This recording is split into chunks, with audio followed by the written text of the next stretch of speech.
मनोबुद्धिहंकारचित्तानि नाहं न च सोतजीवे न च घ्राणनेत्रे न च व्योमभूमिर्न तेजो न वायुः चिदानन्दरूपः शिवोऽहं शिवोऽहं न च प्राणसंज्ञो न वै पञ्चवायुः न वा सप्तधातुः न वा पञ्चकोशः न वा क्वाणिपादं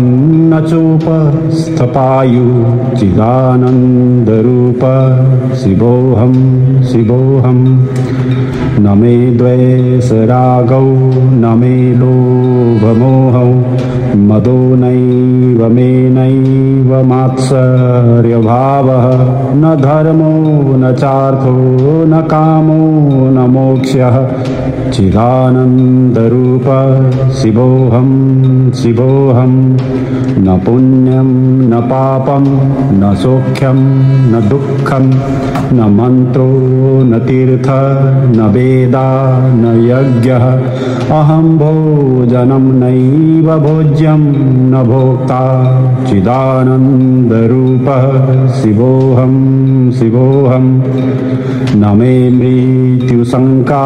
न मे जातिवेद पिता नैव मे नैव माता न जन्म न बन्धुर्न मित्रं गुरुनैव शिष्यः चिदानन्दरूपः शिवोऽहं शिवोऽहं अहं निर्विकल्पो निराकाररूपो